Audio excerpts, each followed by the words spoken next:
हम अपनी भाषा में उस विवेक का नाम रख सकते हैं ज्ञान। उस ज्ञान विवेक या ज्ञान के प्रकाश में विचार करके हम कामना को छोड़ सकते हैं, और अभी छोड़ सकते हैं बैठे बैठे। कैसे? विवेक के प्रकाश में विचार करने पर हमको यह महसूस होगा, हमको ये अनुभव हो जाएगा कि कामना को करना ये तो हमारे वश की बात है, लेकिन कामना को पूरी करना ये हमारे वश की बात नहीं है। कामना पूर्ति में मैं पूर्णतया पराधीन हूं। कामना को पूरी करना मेरे वश की बात नहीं है। एक बात आप सोच करके देखो कि कामना को पूरी करना हमारे वश की बात है क्या? हम अपने जीवन में जो चाहे सो कर सकते हैं। यदि कर सकते हैं तो फिर बताइए कि आज तक हमारी सारी कामनाएं पूरी क्यों नहीं हुई? हम यदि अपने बच्चे को जितना चाहे पढ़ा सकते हैं, जिस पद पर चाहे पहुंचा सकते हैं, जितना योग्य बनाना चाहते हैं बना सकते हैं, जितना दिन जिंदा रखना चाहे रख सकते हैं, जैसे अपने शरीर को चाहे रख सकते हैं, जितना लाभ कमाना चाहे कमा सकते हैं, तो बताइए कि फिर आपकी कामनाएं अधूरी क्यों हैं? यदि हम विचार करेंगे तो पता चल जाएगा कि भैया जी, कामना को करना ये तो हमारे वश की बात है, लेकिन कामना का पूरी होना ये हमारे वश की बात नहीं है। कामना पूरी होती है परमात्मा के किसी विधान से। आप ये भी भूल जाना जी कि कामना पूरी होती है आपके प्रयास से, वो भी नहीं है। अरे हम तो प्रयास करते ही रहे हैं और करते ही रहेंगे और करना चाहिए, लेकिन आपके प्रयासों से कामना पूरी होती हो ऐसी बात नहीं है। कामना पूर्ति होती है परमात्मा के विधान से। और वो विधान भी क्यों बना? वो विधान भी इसलिए बनाया गया कि मैं तुम्हारी कामना को पूरी कर रहा हूं। 2 को कर रहा हूं, 4 को कर दूंगा, 100 को कर दूंगा, 500 को कर दूंगा, लेकिन भैया कामना पूरी कर रहा हूं इसलिए कि तुम कामना को छोड़ देना। ऐसा नहीं है कि जिंदगी भर कामना को रखते जाओ रखते जाओ रखते जाओ। रखना मत। कामना पूर्ति का सुख चख करके और फिर उस कामना को छोड़ करके निष्काम हो जाना, अचा हो जाना, इसलिए कामना पूर्ति का विधान बना है। तो कामना को पूरी करना मेरे वश की बात नहीं, एक बात।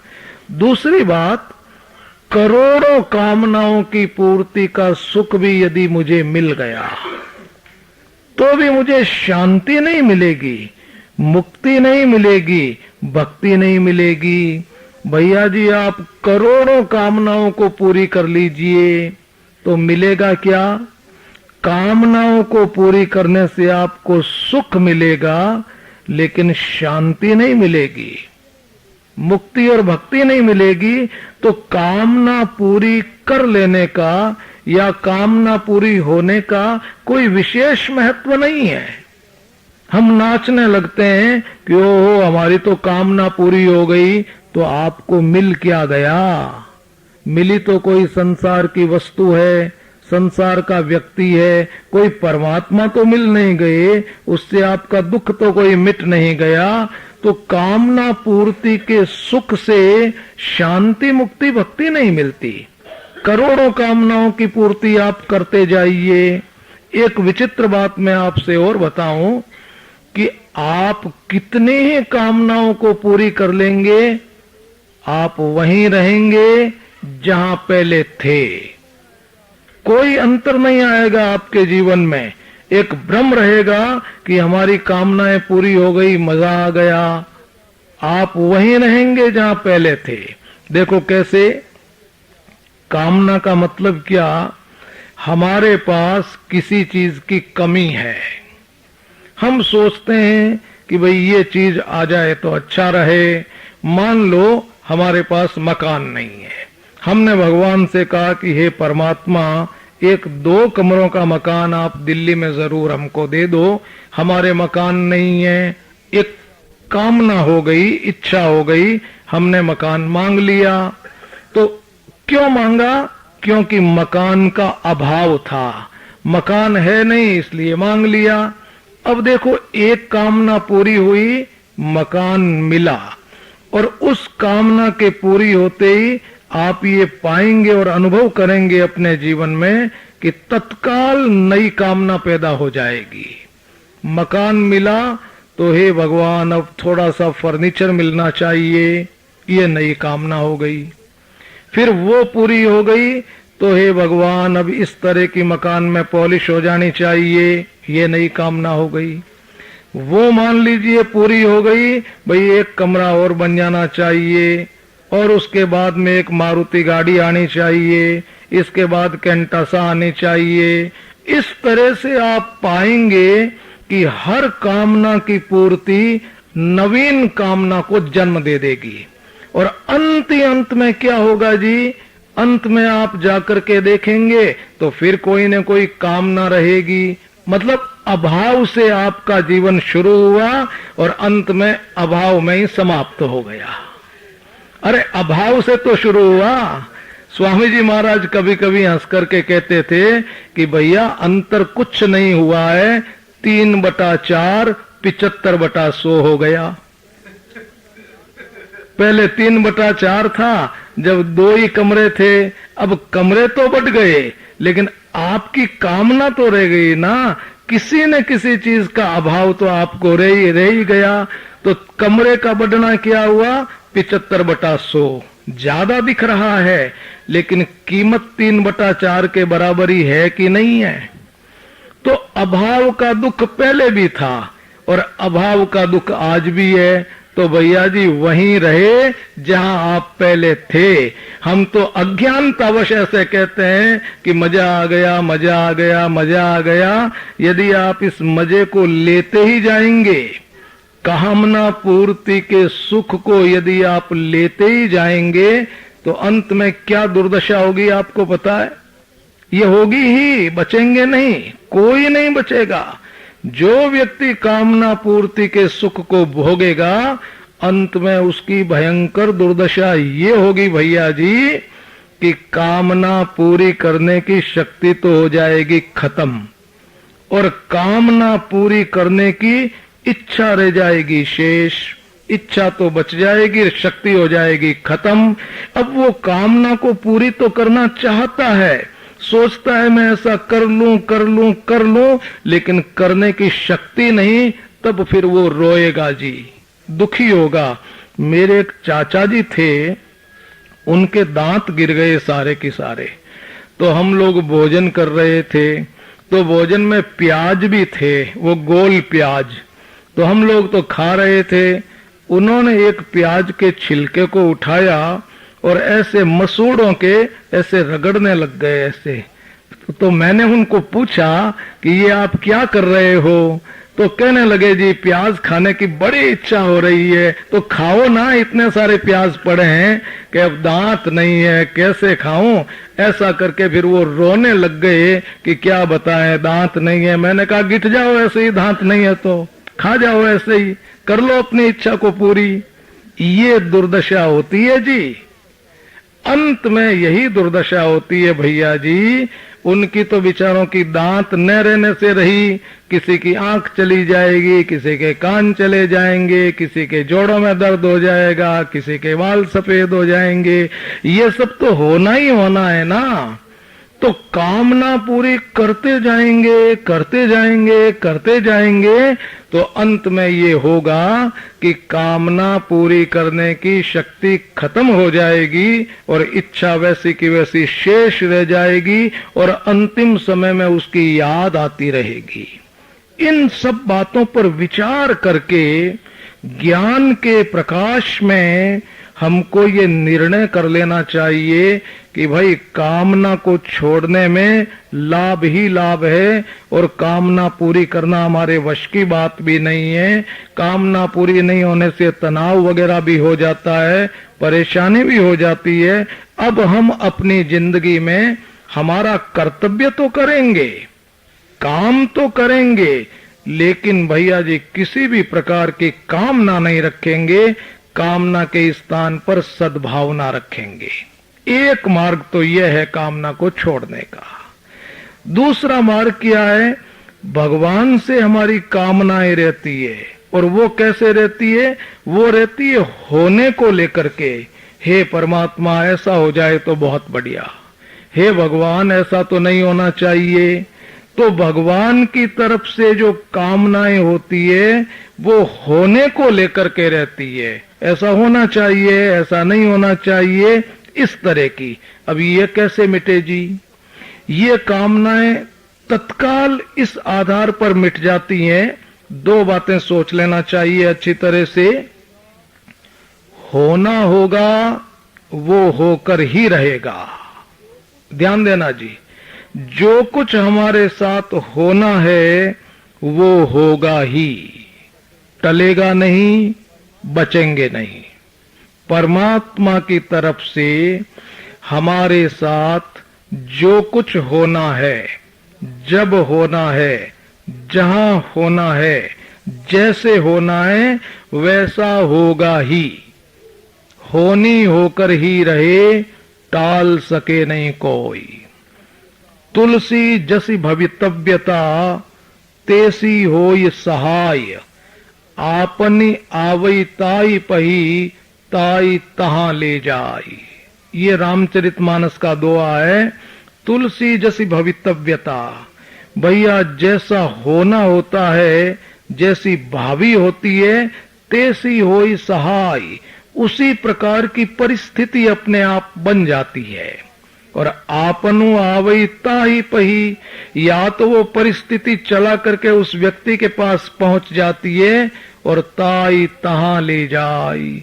यदि वो परिस्थिति नहीं आती है तो फिर उस व्यक्ति को खींच करके वो अपने पास ले जाती है, और जो कुछ होना है उसके साथ हो जाता है।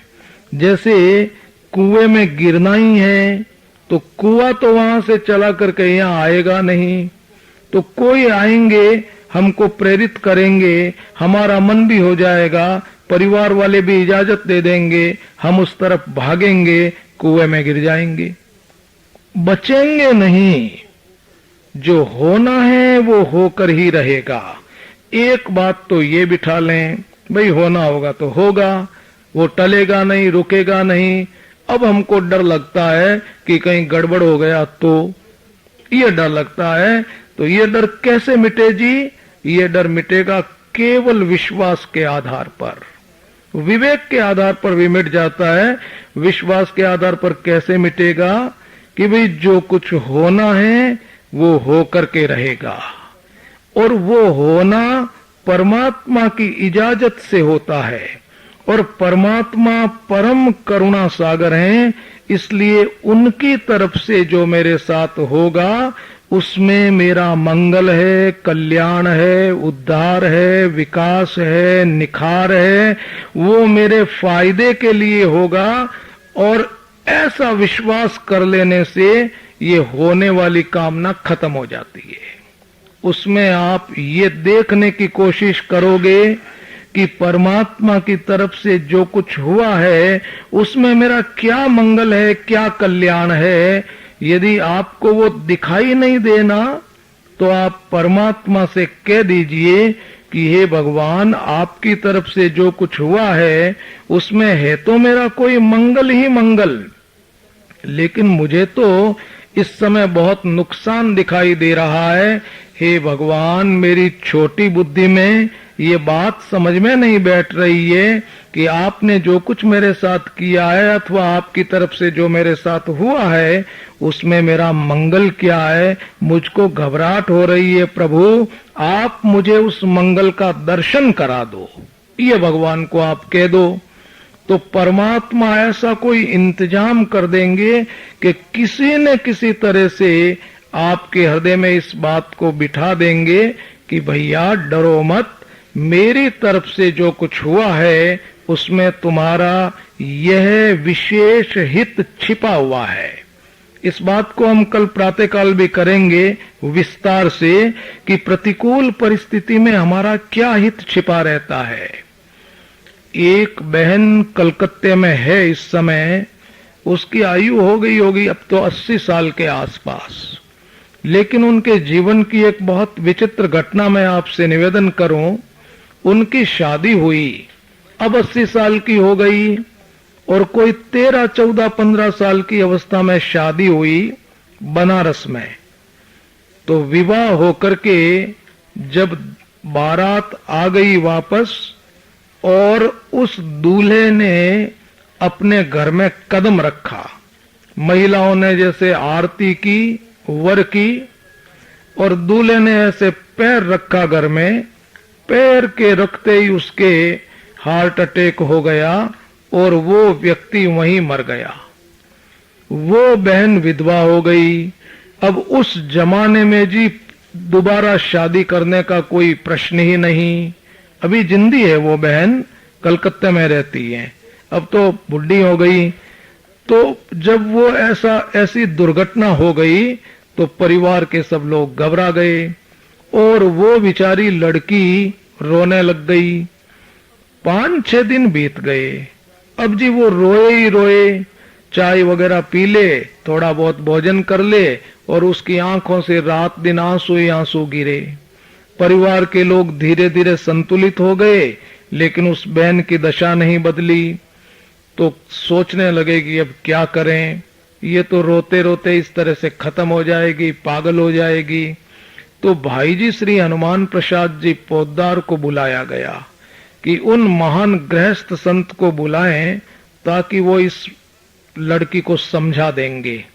तो उनको बुलाया गया, भाई जी वहां पहुंच गए। वो बहन ऐसे बैठी हुई थी, परिवार के लोग भी सामने बैठे हुए थे।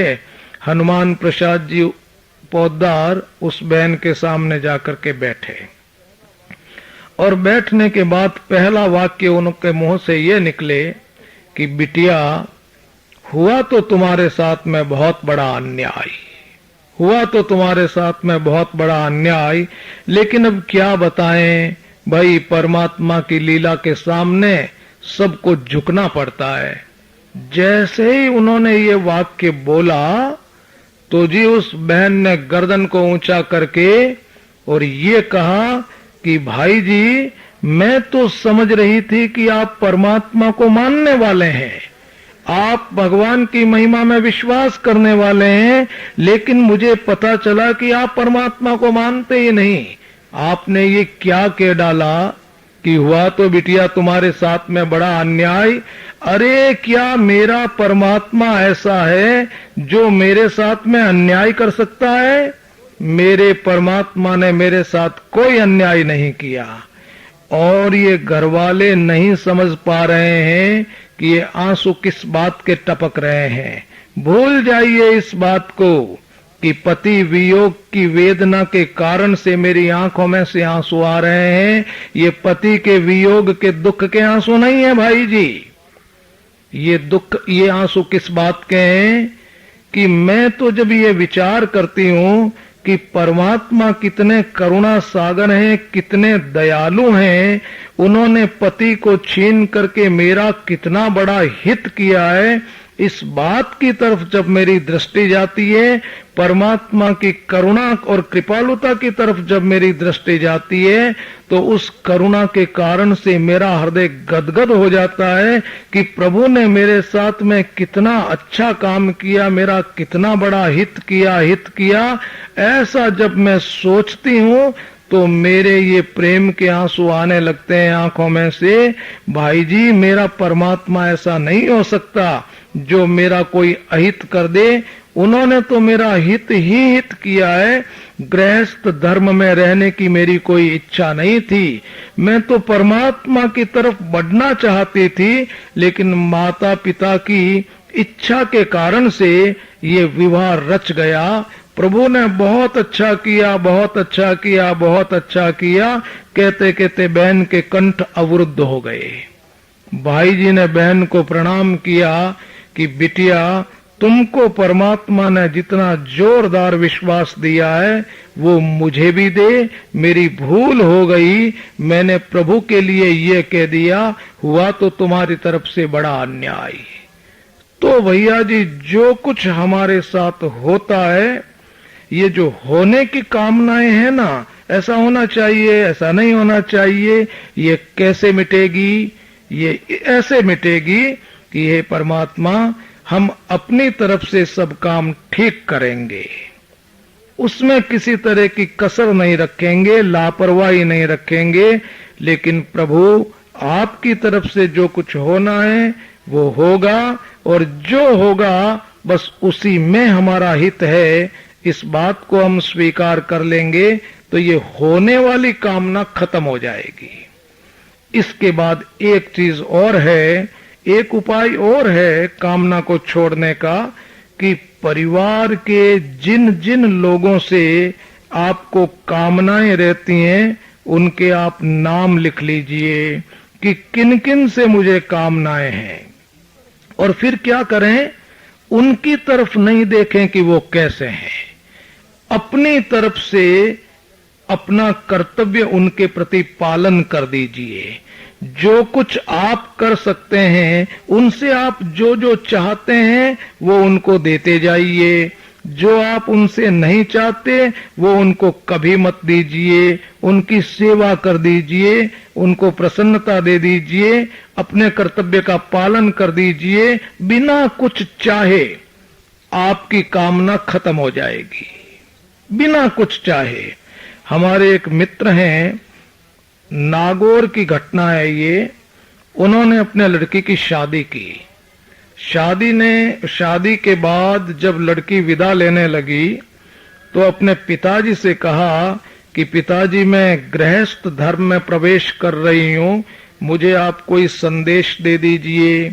पिताजी ने कहा कि बिटिया, कभी मत देखना कि परिवार के लोग कैसे हैं, तुम तो अपना कर्तव्य पूरा कर देना, गृहस्थी भी अच्छी निभ जाएगी और भगवान भी तुम्हें मिल जाएंगे। पहुंच गई ससुराल में, ससुराल के सब लोग बड़े अवगुण वाले मिले। पति में बहुत से अवगुण, माता पिता में बहुत से अवगुण, परिवार वालों में बहुत से अवगुण, शराबी, मांसाहारी। पिताजी लेने के लिए गए, लड़की से मिलने नहीं दिया, बहुत बड़ा उलाहना दिया, वापस घर लौटा दिया उनको। लड़की ने एक पत्र अपने पिताजी को लिख दिया कि पिताजी, आप मेरी कोई चिंता मत करना, परिवार में बड़ी प्रतिकूलता है, लेकिन आपका दिया हुआ महामंत्र मेरे पास है। मैं विश्वास करती हूँ कि इस महामंत्र के माध्यम से मैं अपनी साधना करके प्रभु तक पहुंच जाऊंगी। लिख दिया जी। अब वो क्या करती, ये नहीं देखती कि वो लोग कैसे हैं, अपना कर्तव्य का पालन कर देती। जिसने कभी शराब को छुआ नहीं, मांस को छुआ नहीं, वो शराब और मांस को हाथ लगाती, उन लोगों को देती, बर्तन साफ करती, फिर अपने लिए भोजन बनाती, और फिर भी सास ससुर की उलाहना को सुनना। लेकिन उसने तो अपनी साधना बना लिया। अब भैया जी, साल भर बीत गया, उनके पति और परिवार वालों के हृदय पिघलने लग गए। शादी का दिन वापस आ गया तो उसके पति ने उसको कहा कि देखो, मुझ में बहुत से अवगुण हैं और तुमने हमारी बड़ी सेवा की साल भर तक, आज हम एक अवगुण छोड़ना चाहते हैं, तुम बताओ अपने मुंह से कि कौन से अवगुण को छोड़ें। मैं बीड़ी, शराब, सिगरेट पीता हूँ, जुआ खेलता हूँ, चोरी करता हूँ। तो उसने कहा, जी देखो, मुझे तो पता नहीं आप में क्या अवगुण है, लेकिन आपका आग्रह है तो मैं आपसे निवेदन करती हूँ कि आप बीड़ी पीना छोड़ दो। मेरे कहने से छोड़ना चाहते हो तो बीड़ी पीना छोड़ दो। उसके मन में आया कि इसने शराब और जुआ और इतने बड़े बड़े अवगुणों को छोड़ने के लिए क्यों नहीं कहा। पूछा उसको, बीड़ी पीना छोड़ दो ये कैसे कह दिया? तब उसने कहा, देखो आप मेरे पति हैं, कोई गलत आदत पड़ जाती है तो छोड़ने में बड़ी दिक्कत होती है, जितनी तकलीफ आपको बीड़ी पीना छोड़ने में होगी, शराब को छोड़ने में उससे अधिक होगी, मांस को छोड़ने में उससे भी ज्यादा होगी। और आप मेरे पति है, मैं आपकी तकलीफ को सहन नहीं कर सकूंगी, देख नहीं सकूंगी, इसलिए कम से कम तकलीफ आपको हो, इसलिए आपकी आज्ञा का पालन करके मैंने आपको बीड़ी छोड़ने का निवेदन किया। भैया जी तुरंत हृदय पिघल गया, पैरों पड़ गया, गंगा जल हाथ में उठाया और सब अवगुणों का परित्याग कर दिया उसने। सवेरे माता पिता को पता चला, उन्होंने भी सब अवगुणों को छोड़ दिया। आज वो लड़की उस घर में भगवान की तरह पूजी जाती है। उसकी कामना छूट गई, परिवार वाले ठीक हो गए। तो मत देखिए कि आपके पति पत्नी वगैरह कैसे हैं।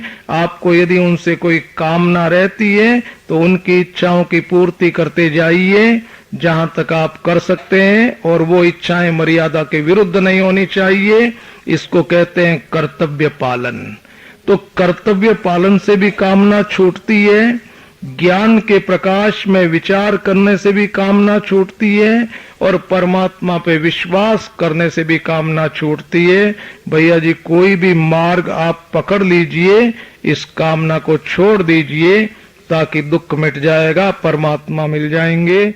भगवान हम सब लोगों को ये शक्ति प्रदान करें कि हम काम को छोड़ दें ताकि राम से हमारा मिलना हो जाए, जीवन सफल हो जाए। इसी सद्भावना के साथ सबको सादर प्रणाम।